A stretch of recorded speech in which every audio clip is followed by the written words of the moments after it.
오늘 저는 여러분과 함께 아기 예수께 경배하자라는 제목으로 말씀을 같이 생각해 보겠습니다. 그 기독교 잡지 가운데 가이드 포스트라고 하는 잡지가 있습니다. 1945년에 창간된 잡지인데 한국에서도 발간되는 것으로 알고 있습니다. 이 잡지는 성도들의 그 간증을 좋은 간증들을 묶어 가지고 그 나오는 그러한 책입니다. 제가 그 전에 그 책을 읽으면서 이런 간증을 들은 적이 있습니다. 캘리포니아 그레스밸리라고 하는 곳에 랜디 스페어스라고 하는 사람이 있었어요. 사람이 한 40세 된 이 카우보이였습니다.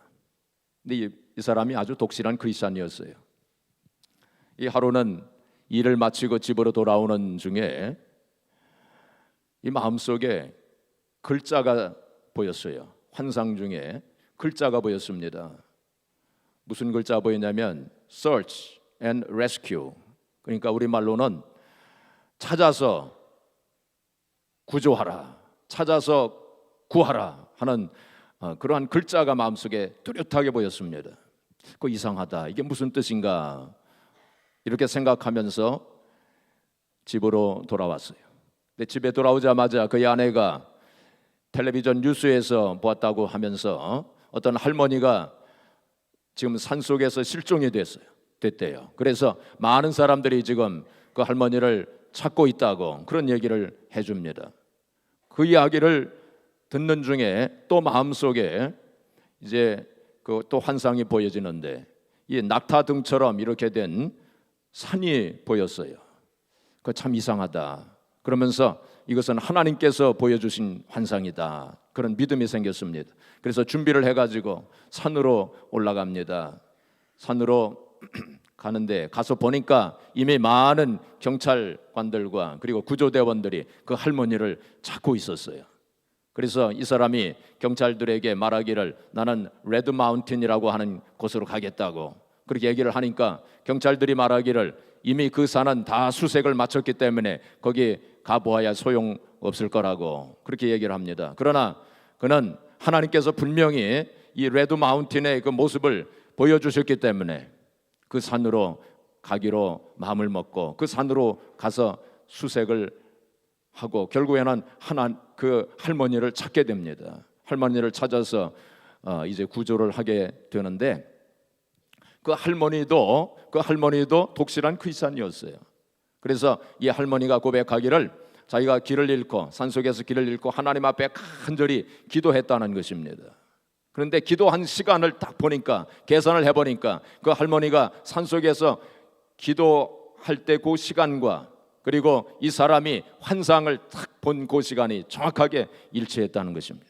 하나님께서 그 할머니의 기도를 들으시고 그 사람을 통해서 그 환상을 보여주신 것입니다. 하나님께서는 잃어버린 자에게 관심이 있으세요. 그리고 하나님은 바로 잃어버린 자를 구원하시기를 원하시는 것입니다. 바로 오늘은 성탄 주일인데 바로 예수님께서 하나님이셨는데 하나님께서 잃어버린 인류를 구하시기 위해서 우리 인간의 육체를 입으시고 이 세상에 오신 성탄을 기념하는 그러한 주일입니다. 오늘 이 시간 우리가 하나님 앞에 예배하는 동안 새로운 마음으로 이 성탄의 의미를 우리가 되새기고 그리고 또한 새롭게 진정한 마음으로 예수 그리스도 이 세상에 탄생하신 예수님께 경배하는 그러한 시간이 되시기를 바랍니다. 그런데 사실 생각해 보면 예나 지금이나 예수님을 진정으로 경배하는 사람들이 그렇게 많지 않은 것을 우리가 보게 됩니다. 오늘 본문에서도 보면은 여러 사람들이 등장하게 되는데 예수님께서 탄생하셨을 때 그 당시 2000년 전에 그 사람들의 그 반응을 우리가 여기서 생각해 볼 수 있어요. 첫 번째 사람이 헤롯 왕입니다. 헤롯 왕은 이 세상에 탄생하신 예수님을 죽이려고 했던 그러한 사람이었어요. 이 헤롯 왕은 역사적으로 참 특별한 사람이었어요. 한마디로 말하면 악랄한 사람이었습니다.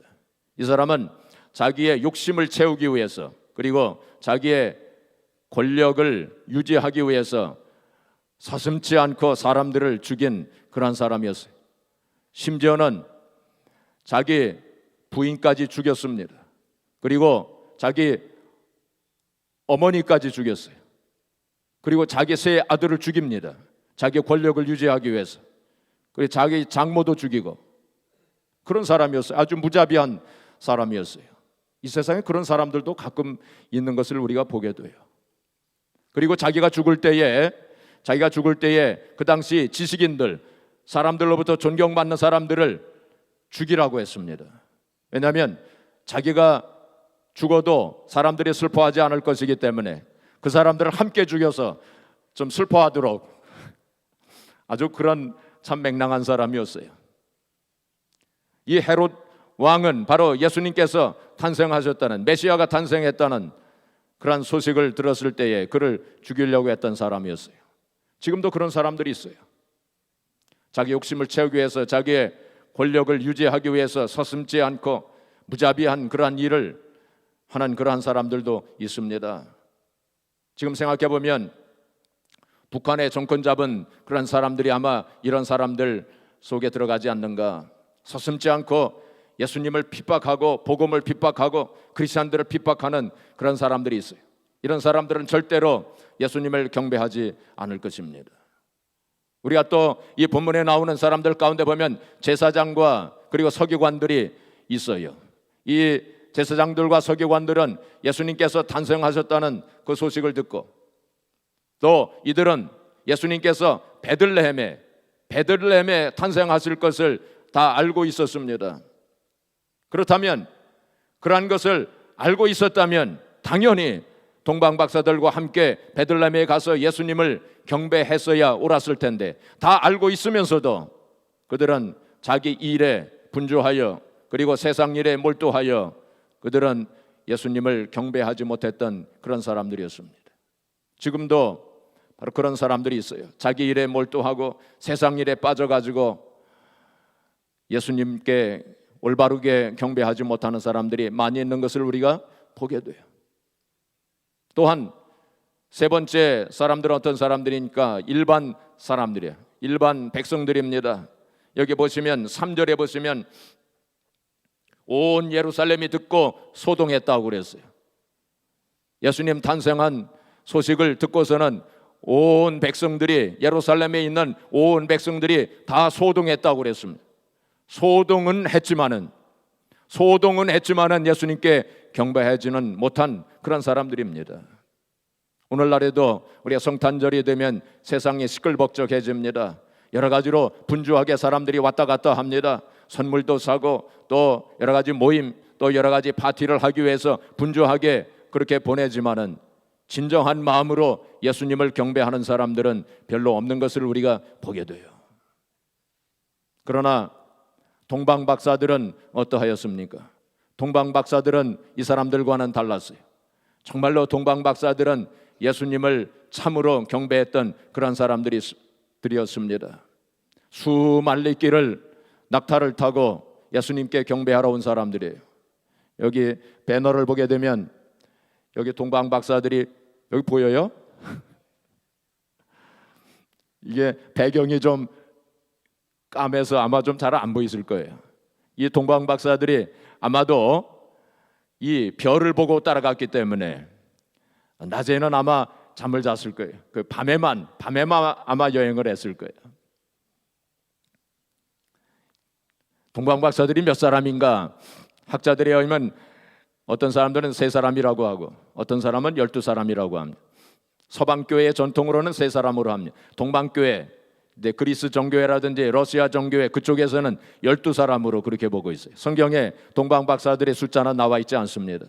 하여튼 이 동방박사들은 수만리 길을 낙타를 타고 예수님께 경배하러 온 사람이에요.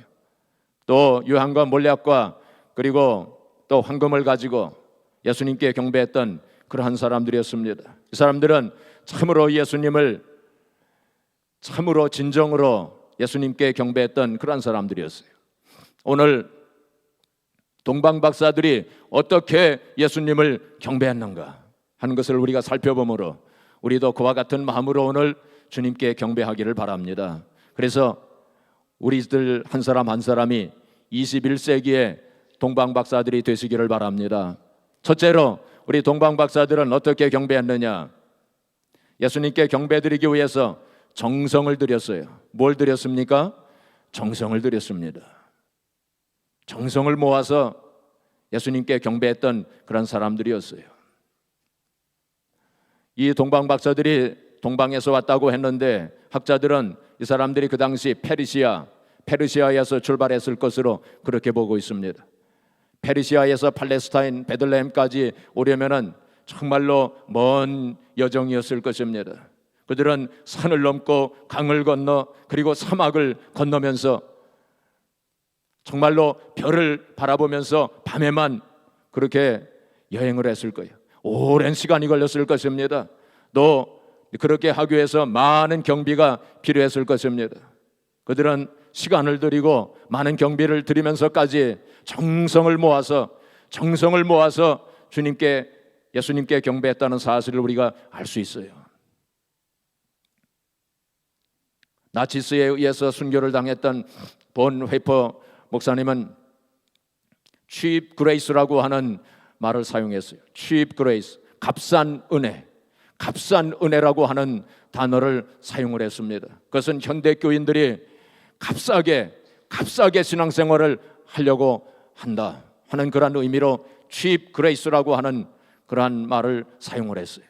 물론 우리가 은혜를 받는 것은, 우리가 구원을 받는 것은 값없이 하나님으로부터 은혜를 받는 것은 사실이지만은, 근데 많은 성도들이, 특별히 현대 교인들이 값싸게 별로 희생하지 아니하고 우리의 신앙생활 가운데 십자가가 없다는 것입니다. 십자가가 없고 희생하지 아니하고 그냥 쉽게 신앙생활을 하려고 하는 그런 성도들이 많다고, 그런 의미에서 값싼 은혜라고 하는 단어를 썼어요. 생각해 보면은 예수님께서 우리를 위해서 희생하신 그 희생, 정말 말할 수 없는 한량없이 크신 희생을 치르셨는데, 우리가 그 은혜를 생각하면서 조금이라도 그 은혜에 보답하려고 한다면 정말로 우리의 희생을 주님께 드려야 하지 않겠습니까? 우리에게 있는 시간을 드리고 우리에게 있는 정성을 모아서 주님께 드려야 하지 않겠습니까?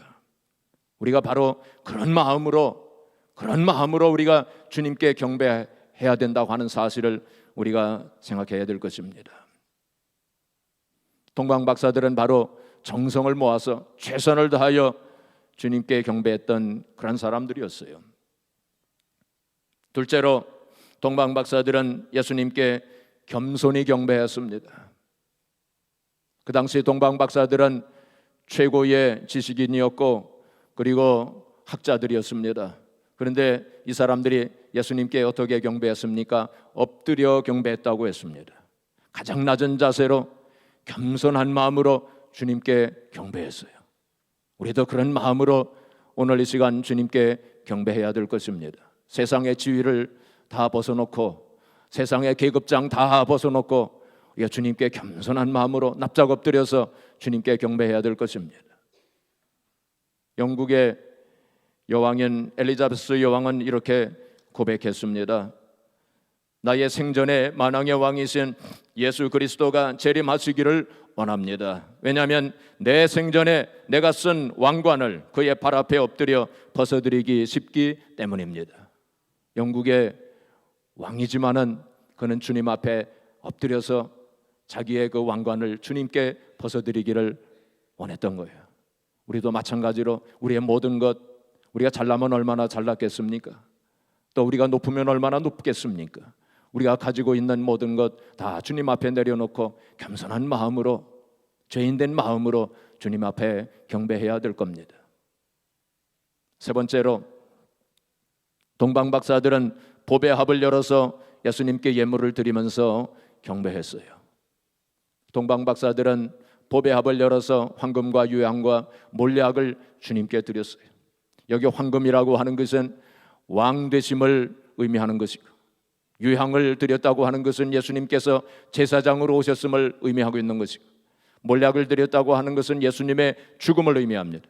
예수님의 죽음을 의미하는 것은 바로 예수님께서 십자가 위에서 죽으실 것을 나타내는 것이고, 그러므로 예수님께서 이 세상의 세이비어로서, 구세주로서 오셨음을 의미하고 있는 거예요. 아마 동방 박사들은 자기들이 황금과 유향과 몰약을 드리면서 그 의미를 다 알지 못했을 것입니다. 그러나 하나님께서 바로 그들에게 은혜를 주셔서 자기들이 알지 못하는 가운데서도 위대한 신앙 고백을 한 거예요. 예수님은 바로 우리의 왕으로 오신 분이요, 예수님은 바로 우리의 제사장. 제사장이라고 하는 것은 무슨 뜻입니까? 하나님과 우리 사이를 연결해 주시는, 중보해 주시는 그런 분으로 오셨음을 고백한 거예요. 바로 예수님께서는 우리의 죄를 대속하시기 위해서 십자가 위에 죽으실 바로 메시아, 구세주로 오셨음을 고백한 거예요. 우리도 마찬가지로 오늘 이 시간 우리의 보배 합을 열어서 주님께 우리의 가장 귀한 것, 가장 최고의 것을 주님께 드려야 할 것입니다. 바로 예수님은 우리의 왕이 되시기 때문에, 예수님은 우리의 제사장이 되시고, 예수님은 우리의 구세주가 되시기 때문에 우리의 보배 합을 열어서 가장 귀한 것, 우리의 최고의 것을 주님께 드려야 돼요. 우리의 가장 귀한 것, 우리의 최고의 것이 무엇일까요? 그것은 바로 우리의 마음입니다. 마음을 주님께 드려야 돼요. 주님은 이 시간 우리의 마음을 받으시기를 원하시는 거예요. 다른 그 어떤 것보다도 우리의 마음, 우리의 마음의 보배합을 열어야 돼요. 마음의 보배합을 열어서 주님께 드림으로 우리가 참으로 주님께 경배해야 돼요. 평생을 아프리카에서 복음을 증거하면서 보내다가 호숫가에서 기도하는 중 별세하신 선교사님이 한 분 계세요. 이분이 누구시냐면은 리빙스턴 선교사님이세요. 이 리빙스턴 선교사님이 자기의 그 일기장에 이렇게 기록을 했습니다. 내 왕이요, 내 생명이요, 내 전부이신 주 예수요, 내가 이제 나의 온 마음, 온 몸 전체를 주님께 바칩니다 라고 그렇게 기록했어요. 리빙스턴은 자기의 온 마음을 주님께 바치면서 살았던 사람이었어요. 리빙스턴은 바로 그로 말미암아 자기의 마음을, 가장 귀한 것을 주님께 들음으로 주님께 참으로 경배했던 그런 사람이었어요. 우리도 그런 마음으로 오늘 이 아침에 주님께 경배하시기를 바랍니다. 네 번째로, 동방 박사들은 순종함으로 주님께 경배했어요. 어떻게 경배했어요? 순종함으로. 동방 박사들은 헤롯 왕의 말보다 하나님의 말씀에 순종했어요. 그걸 통해서 하나님 말씀에 순종함으로 주님께 참으로 경배하게 되었던 것입니다. 오늘 성경에도 나오지만은 헤롯 왕이, 메시아가, 이스라엘의 왕이 탄생했다는 그 소식을 듣고서는 동방 박사들에게 이야기하지 않습니까? 그 아기를 찾거든 나에게 알려달라고, 그러면 나도 가서 경배하겠노라고. 거짓말이었습니다. 근데 이제 동방 박사들이 예수님을 경배한 후에 하나님께서 헤롯 왕에게로 가지 말고 다른 길로 가라 하고 이렇게 말씀을 하십니다. 헤롯 왕의 명령을 따를 것인가, 아니면 하나님의 말씀을 따를 것인가? 그 당시에 헤롯 왕의 명령에 거역하는 것은 죽음을 의미합니다. 죽느냐 사느냐 하는 그러한 선택이었어요. 그런데 동방 박사들은 죽음을 무릅쓰고 하나님의 말씀에 순종했던 거예요. 그를 통해서 참으로 주님께 경배한 것입니다. 우리도 마찬가지예요. 우리도 하루하루 순간순간 살아가면서 선택을 해야 돼요. 나의 마음의 명령을 따를 것인가, 아니면 하나님의 말씀에 순종할 것인가, 아니면 세상 말에 순종할 것인가, 아니면 하나님의 말씀에 순종할 것인가, 그리고 더 나아가서는 마귀 사탄의 말에 순종할 것인가, 아니면 하나님의 말씀에 순종할 것인가. 우리는 순간순간 그러한 선택을 하면서 사는 겁니다. 그러한 선택을 하루에도 몇 번씩 그 선택을 하면서 우리가 살아가는 거예요. 지금까지 우리가 어떤 선택을 하시면서 사셨습니까? 앞으로는 어떤 선택을 우리가 하면서 살아야 되겠습니까? 에베소서 2장 2절 3절에 보시면 세상 사람들이 어떻게 살아가는가? 세상 풍조를 따라간다고 그랬어요. 세상 풍조를 따라간다고 하는 건 무슨 뜻입니까? 세상의 말을 순종하면서 세상 말을 따라가면서 살아간다는 것입니다. 또한 공중권세 잡은 자를 따라다닌다고 그랬어요.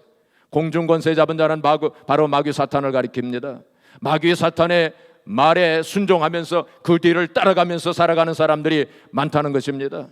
또한 육체의 욕심을 따라 지내며 육체와 마음에 원하는 것을 행하며 살아간다고. 그건 무슨 뜻입니까? 바로 우리의 마음속에서 나오는 잘못된 생각, 잘못된 그러한 명령에 순종하면서 살아가고 있다는 거예요. 수많은 사람들이 크리스찬들까지도 그러한 생활을 하고 있다는 것입니다. 우리는 하루 순간순간 그러한 선택의 기로에 설 때에 어떤 선택을 할 것이냐? 성경은 창세기부터 요한계시록까지 하나님 말씀에 순종해라, 성령을 따라서 행하라고 우리에게 말씀하고 있지 않습니까? 동방 박사들은 바로 다른 세상의 그 어떤 사람들의 말보다, 자기의 어떤 그러한 명령보다 하나님 말씀에 순종해서 주님을 경배했던 사람이었어요. 옛날에 우리 손양원 목사님이 계시지 않았습니까? 손양원 목사님이 일제시대 때 신사참배에 반대해가지고 일본 경찰에 붙잡혔어요. 그리고 일본 검사가 그를 고문하면서 뭐라고 얘기했냐면 천황폐하에게 거역을 하면 어떤 벌을 받을 줄 아느냐, 그렇게 위협하면서 고문을 가했어요. 그때 손양원 목사님이 이렇게 말씀했다고 합니다.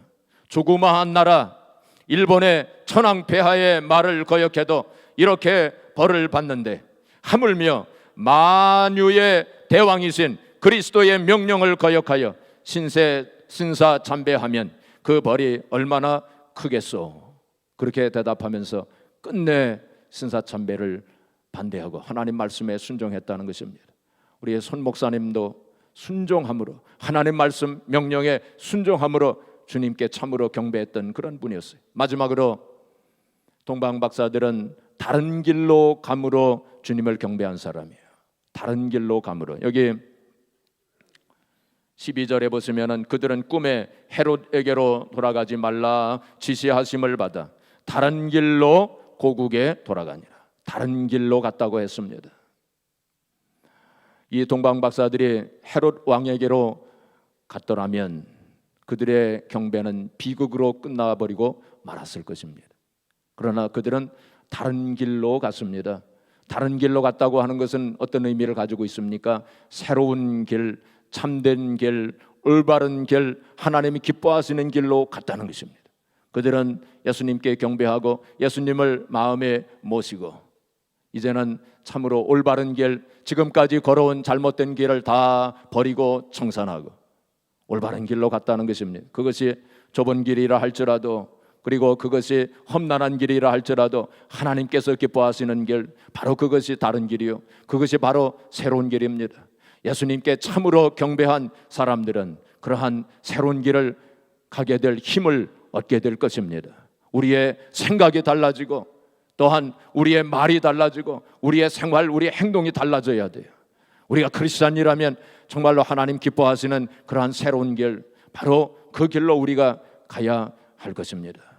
사랑하는 성도 여러분, 오늘 우리는 2000년 전에 탄생하신 예수 그리스도의 탄생을 함께 축하하고 그리고 그에게 경배하기 위해서 오늘 이 자리에 모인 것입니다.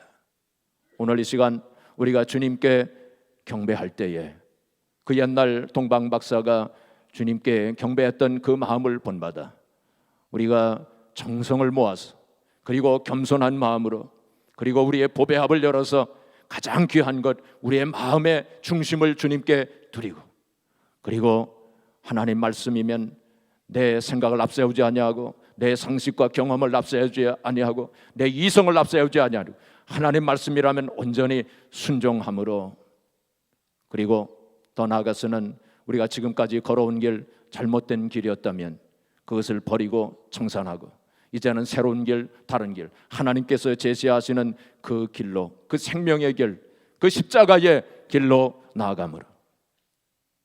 에베소 4장 22절 이하 있는 말씀에 보면은 너희는 유혹의 욕심을 따라 썩어져가는 구습을 쫓는 옛사람을 벗어버리라고 그랬어요.